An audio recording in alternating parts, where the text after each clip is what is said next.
हरे कृष्णा कृष्णा कृष्णा हरे हरे, हरे राम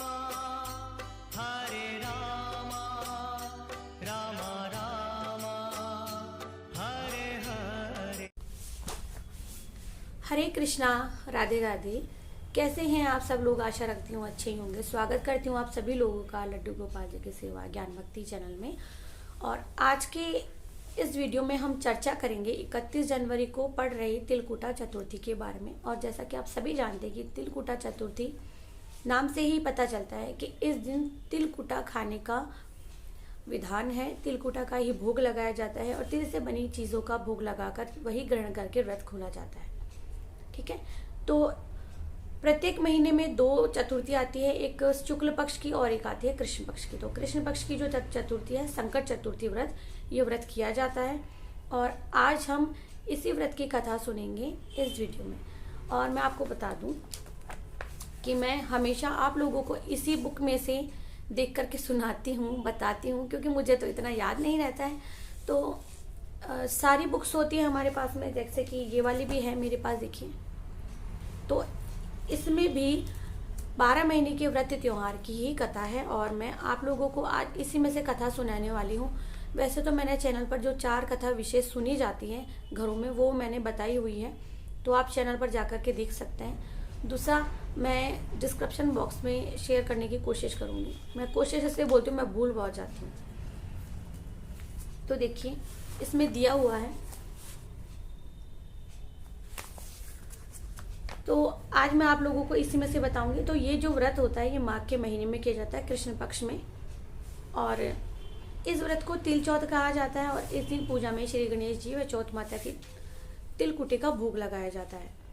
तो पूजा के समापन के साथ में तिलकुटा अवश्य रखा जाता है। और तिल चौथ की जो कहानी है वो हम लोग सुन लेते हैं। तो देखिए, किसी शहर में एक सेठ सेठानी रहते थे और उनके कोई संतान नहीं थी। इससे दोनों जने दुखी रहते थे। एक बार सेठानी ने पड़ोस की स्त्रियों को तिल चौथ का व्रत करते हुए देखा और पूछा, आप किस व्रत को कर रही हैं? इसके करने से क्या लाभ होता है? औरतें बोली कि व्रत चौथ माता का व्रत है और इसके करने से धन, वैभव, पुत्र, सुहाग आदि सब कुछ प्राप्त होता है, घर में सुख शांति का वास होता है। तब सेठानी बोली कि यदि मेरे पुत्र हो जाए तो मैं चौथ माता का व्रत करके 1.25 किलो तिलकुटा चढ़ाऊंगी। बाद में वह गर्भवती भी हो गई, तब भी भोग नहीं लगाया और चौथ माता से बोली कि हे चौथ माता, यदि मेरे पुत्र हो जाए तो मैं 2.5 किलो का तिलकुटा चढ़ाऊंगी। गौरी पुत्र गणेश चौथ माता की कृपा से उनको पुत्र रत्न की प्राप्ति भी हो गई, पर उसने तिलकुटे का भोग नहीं लगाया। फिर जब वह लड़का बड़ा हुआ तो सेठानी बोली कि इस लड़की का विवाह हो जाए तो मैं 5.25 किलो का तिलकुटा चढ़ाऊंगी। भगवान गजानन और तिल चौथ माता की कृपा और मेहरबानी से उनके पुत्र की सगाई हो गई, अच्छे कुल की कन्या से हो गए और लग्न मंडप में फेरे भी हो गए। लेकिन भाग्यवश सेठानी फिर भी चौथ माता के तिलकुटे का भोग लगाना भूल गई। तब चौथ माता और गणेश जी उस पर कुपित हो गए। अब भाई, जब हम किसी भगवान से कहते हैं कि हे ईश्वर, आप हमारी ये मन्नत पूरी कर दीजिए, तो मैं इस प्रकार से इतने जाप करूंगी या पंडितों को भोजन करा दूंगी, तो इस प्रकार से हम हमारे ही कहे हुए वाक्यों को अगर पूरा नहीं करते हैं तो दोष तो हमें लगता ही लगता है। अभी फेरों के वक्त 3 ही फेरे हुए थे कि चौथ माता अपना कोप दिखाने लगी। दूल्हे राजा का अपहरण करके ले गई, गांव के बाहर पीपल के पेड़ पर छिपा दिया। सब लोग अचंभे में पड़ गए कि एकाएक दूल्हा कहाँ चला गया। कुछ दिन बाद में एक लड़की गणगौर पूजने के लिए वहां से जा रही थी, उस पेड़ के पास से निकली। पेड़ पर दूल्हा बना हुआ लड़का बोला, आओ आओ मेरी अध ब्याही नार आओ। तो वह भागी हुई अपने घर गई और अपनी माता को ये सब कथा कहने लगी। यह समाचार सुनते ही सभी परिवार के लोग वहां पहुंच गए। देखा तो वह वही जमाई राजा थे जिससे उनकी बिटिया के आधे फेरे हुए थे और उसी स्वरूप में पीपल पर बैठे हुए थे। तो सभी ने पूछा कि आप इतने दिनों से यहाँ क्यों बैठे हो, इसका क्या कारण है? तो जमाई राजा बोले, मैं तो यहाँ चौथ माता की गिरवी बैठा हूँ। मेरी माता से जाकर कहो कि वे मेरे जन्म से लेकर अब तक के बोले हुए सारे जितने भी वचन है उन्हें पूर्ण करें और तिलकुटे का भोग लगाकर चौथ माता से प्रार्थना करें, क्षमा याचना मांगे, जिससे मुझे छुटकारा मिले और मेरी माता के द्वारा मिले हुए इस कष्ट से मुझे मुक्ति मिले। तब लड़के की सास ने अपनी समधन को जाकर सारा हाल सुना दिया और इसके बाद में दोनों समधनों ने सवा सवा मन का तिलकुटा गणपति भगवान को और चौथ माता जी को पूजन करके भोग अर्पण करके क्षमा याचना की। चौथ माता ने प्रसन्न होकर दूल्हे राजा को वहां से लाकर बिठा दिया, वर वधु के साथ फेरे करवा दिए और वर वधु सकुशल अपने घर के लिए विदा हो गए। चौथ माता की कृपा से दोनों परिवारों में खुशहाली आ गई। तो हे चौथ माता, जिस प्रकार उस लड़के के साथ में हुआ वैसा किसी के साथ ऐसा ना हो, किसी भी नर नारी के साथ ऐसा ना हो। भगवान के प्रसाद को चढ़ाना कभी कोई ना भूले। भगवान को हमेशा ये जो तिल चतुर्थी आती है उस पर तिलकुटी का भोग अवश्य लगाएं। तो हे ईश्वर, जिस प्रकार से आपने बाद में उनके कष्टों को समाप्त किया, कष्टों से उबारा, उसी तरह से सब पर आप कृपा बनाए रखें। तो ये थी हमारी तिलकुटा चतुर्थी की कहानी। और तिल चौथ की कहानी एक और भी है, दो देवरानी जेठानी वाली, जो कि मैंने अपनी एक वीडियो में सुनाई हुई है। मैं डिस्क्रिप्शन बॉक्स में लिंक शेयर कर दूंगी। तो ये जो कहानी थी ये तो हो गई पूर्ण। अब हम थोड़ी सी चर्चा कर लेते हैं ये तिलकुटा चतुर्थी के बारे में। तो संकट चतुर्थी पड़ रही है 31 जनवरी रविवार के दिन। चंद्रोदय का समय है 8:41 और चतुर्थी तिथि जो समाप्त हो रही है शाम 6:24 पर समाप्त हो रही है। अब पूजा विधि क्या है, कैसे पूजा करनी है वो जान लेते हैं। प्रातः काल उठकर गंगा जल से स्नान करके साफ स्वच्छ वस्त्र धारण करने चाहिए और इस दिन लाल वस्त्र पहने जाते हैं। आप सभी जानते हैं महिलाएं लाल रंग की साड़ी या लाल रंग की ओढ़नी ओढ़ती हैं और लाल रंग के वस्त्र पहनकर ही कथा सुनी जाती है। तो आपको एक पाटा लेना है, पाटा या बाजोट या चौकी, आपके क्षेत्र में जिस तरह से बोला जाता है, उस पर एक लाल रंग का वस्त्र बिछाना है। गणेश जी की और चौथ माता की प्रतिमा या छाया चित्र फोटो जो भी है आपके पास में उसे रखकर आपको पूजा करनी है।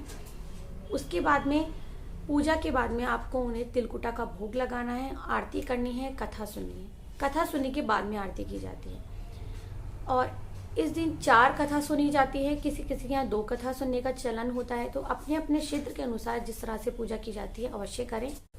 कहीं कहीं तो तांबे के लोटे में शहद, चंदन, रोली, मूली, चावल, दूध ये सब डाल करके चंद्रमा को अर्घ्य दिया जाता है रात्रि के समय। और चंद्रमा को अर्घ्य देने के बाद में ही व्रत खोला जाता है। सबसे पहले चंद्रमा को अर्घ्य देने के बाद चंद्रमा को ढूक लगाकर या प्रणाम करके अपने घर में बड़े बुजुर्गों के पैर छुए जाते हैं, उनका आशीर्वाद लिया जाता है। फिर पतिदेव के पैर छूकर उनका आशीर्वाद लिया जाता है और इसके बाद में व्रत खोला जाता है। संकट चतुर्थी अपने पुत्र की लंबी आयु की कामना के लिए भी किया जाता है और सौभाग्यवती स्त्रियां अपने सौभाग्य की कामना के लिए व्रत रखती हैं। ऐसा कहा जाता है कि इसी दिन भगवान गणेश जी अपने जीवन के सबसे बड़े संकट से निकल करके आए थे, उबर करके आए थे। तो एक बार हुआ ऐसा कि माँ पार्वती स्नान के लिए जा रही थी और स्नान के दौरान उन्होंने अपने ही शरीर के मैल से एक प्रतिमा बनाई थी। वो थी गणेश भगवान की प्रतिमा और उन्होंने उसी प्रतिमा को जीवित करके द्वार पर खड़ा कर दिया और उन्हें आदेश दिया कि गणेश किसी को भी अंदर ना आने दिया जाए। उसी समय भगवान शंकर जी वहां आ गए और भगवान शंकर ने अंदर जाने की इच्छा जताई और गणेश जी ने उन्हें मना कर दिया। इसी प्रकार से जब बार बार शंकर भगवान जाने के लिए बोलते रहे और गणेश जी मना करते रहे तो शंकर भगवान को क्रोध आ गया और इसी क्रोध में उन्होंने अपने त्रिशूल से भगवान गणेश जी का त्रिशूल से जो सिर था उनका धड़ से अलग कर दिया। भगवान गणेश जी का ये हाल देखकर माँ पार्वती विलाप करने लगी और शंकर भगवान से उनका सर वापस से जोड़ने के लिए कहने लगी।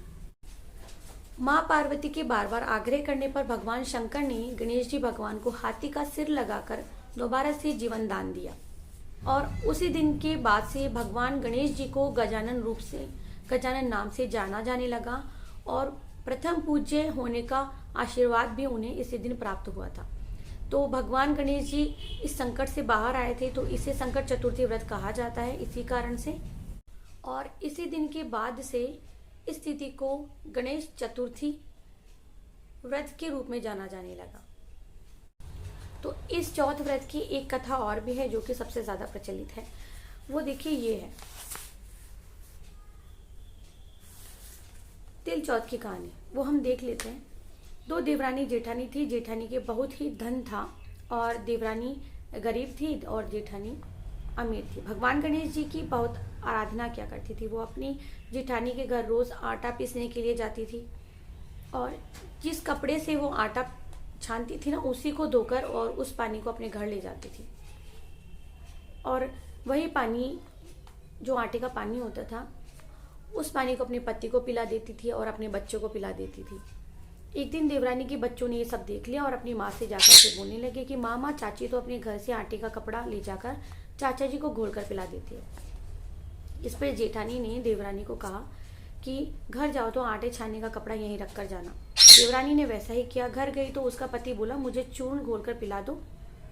देवरानी बोली कि आज उन्होंने जो आटा छानने का कपड़ा था वो मुझे नहीं दिया है, वापस अपने पास ही रख लिया है। फिर क्या था, घर में खाने के लिए कुछ भी नहीं था। उसके पति जो कि लकड़ियाँ बेचने का काम करता था, उसके पति की भी लकड़ियाँ नहीं बिकी थी। उस दिन उसने पति से कहा कि आप सब लोगों को भूखा ही सोना पड़ेगा। पति को गुस्सा आ गया और उन्होंने गुस्से में अपनी पत्नी को बहुत ही बुरा मारा।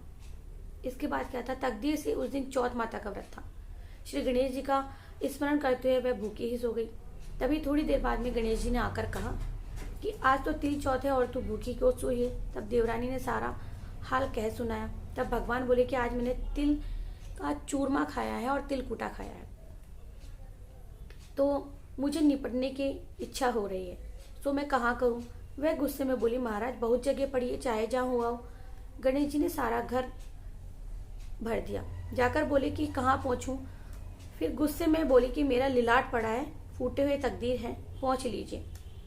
ऐसा कहकर वह सो गई और गणेश जी वहाँ से चले गए। सुबह जब उठी तो देखा कि सारा घर हीरे मोती से भरा पड़ा है और सारा सिर भी सोने की आभा से चमक रहा है। धन को बटोरने में देर हो गई, इसीलिए जेठानी के यहाँ नहीं जा सकी। जेठानी ने अपने बच्चों को चाची के घर देखने के लिए भेजा कि चाची क्यों नहीं आई है। बच्चों ने आकर देखा तो वो वहाँ सारा धन समेटने में लगी हुई थी। बच्चों ने दौड़ करके जाकर अपनी माँ से कहा कि माँ चाची तो बहुत सारा धन इकट्ठा करके बैठी है और सभी लोग उस धन को एकत्रित करने में लगे हुए हैं। फिर जेठानी भागी भागी अपनी देवरानी के घर आई। पूछा कि इतना धन तुझे कहाँ से मिला। भोली वाली देवरानी बेचारी बोली थी, सब कुछ कह सुनाया कि रात्रि में कैसे दर्शन हुए थे और क्या क्या हुआ था। इसके बाद में उसने ये भी बताया कि गुस्से में आकर उनके पति ने उनको मारा। और फिर इसके बाद में जेठानी ने भी देवरानी के जैसे ही किया। जब अगली चौथ आई तो वह भी भूखी सो गई। पति से कहा कि तुम मुझे मारो, लेकिन वो नहीं मानी। यानी कि बार बार मैं अपने पति को कहती रही कि मुझे मारो मुझे मारो, और पति मना करता रहा। पति को भी गुस्सा आ गया कि रोज अपनी चलाती है, आज क्यों ना मैं भी अपना हाथ साफ कर लूं, और उसे लकड़ी से मारा। और फिर भगवान गणेश जी को याद करते हुए सो गई कि भगवान गणेश जी आएंगे, मुझे भी उतना ही धन दे करके जाएंगे। इसके बाद में गणेश जी महाराज आए, कहने लगे कि फालतू में मार खाने वाली, उठ बैठ जा कि मैं आ गया हूँ। कहा कि मैं निमटने के लिए कहाँ जाऊँ।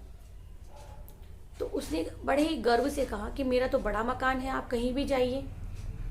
भगवान जो गणेश जी महाराज थे वह पूरे मकान में होकर आ गए। और फिर गणेश जी ने कहा कि अब मैं पहुँचूँ कहाँ पर। उसने कहा कि उसका तो फूटा तकदीर था, और देखिए मेरा कितना बड़ा ललाट है, कितना बड़ा माथा है, आराम से पहुँच लीजिए। इसके बाद में गणेश जी वहाँ से अंतर्ध्यान हो गए। सुबह जब वे उठी तो सारा घर सड़ रहा था, बदबू के मारे मक्खियाँ बिन बिना रही थी। वह बोली कि हे गणेश जी महाराज, आपने ये क्या किया। उसने तो इतना सारा धन दिया और मेरे साथ में ऐसा किया। देवरानी को तो इतना धन वैभव और मुझे कूड़ा। गणेश जी आए, बोले कि तूने धन के कारण ये सब किया, लोभ के कारण ये सब किया। जेठानी बोली कि मैं क्षमा याचना चाहती हूँ, हे महाराज मुझे धन नहीं चाहिए, आपने ये जो किया है इस विपदा को आप ही समेटिए। फिर क्या था, देवरानी के धन के लालच में आकर उसने ये सब किया और अपने धन में से भी उसे आधा धन देवरानी को देना पड़ा। लेकिन उसने एक जगह फिर आकर के अपनी नीयत खराब कर दी कि उसने देवरानी को एक सुई नहीं दी। भगवान ने एक सुई भी देवरानी को नहीं देने के कारण वापस से वही अपनी माया फैला दी। तब भगवान ने दर्शन देकर के कहा कि सुई में से सुई भी तुझे देनी होगी। इसके बाद में गणेश जी महाराज ने फिर आकर उसे कहा कि अगर तुम सुई में से सुई दोगे तभी मैं अपनी ये जो माया है इसे निपटाऊंगा। तो उसने फिर हाथ जोड़ करके भगवान से माफ़ी मांगी, गणेश जी से क्षमा याचना की। तो रिद्धि सिद्धि के दाता गणेश जी महाराज ने अपनी सारी माया वहाँ से समेट ली। तो हे ईश्वर, हे गणेश जी महाराज, जैसा आपने देवरानी के साथ में किया वैसा ही करना, जेठानी के साथ में किया वैसा मत करना। तो ये थी गणेश चौथ की कथा। आप सब लोगों को कैसी लगी ज़रूर से बताइएगा। तो कथा के साथ साथ में मेरा पहला वीडियो ऐसा था जिसमें मैंने आप लोगों को इस तरह से कथा सुनाई है। अगर आप लोगों को ये वीडियो पसंद आता है तो प्लीज़ वीडियो को ज़रूर से लाइक कीजिएगा, चैनल को सब्सक्राइब कीजिएगा, फ्रेंड्स फैमिली में शेयर कीजिएगा। और वापस से बोलना चाहूँगी कि मेरा जो नया चैनल है कुंज गाना कलेक्शन, प्लीज़ उसे सपोर्ट कीजिए, क्योंकि मैं आपको हमेशा कहती आई हूँ कि बिना सपोर्ट के किसी यूट्यूबर का आगे जाना नामुमकिन होता है।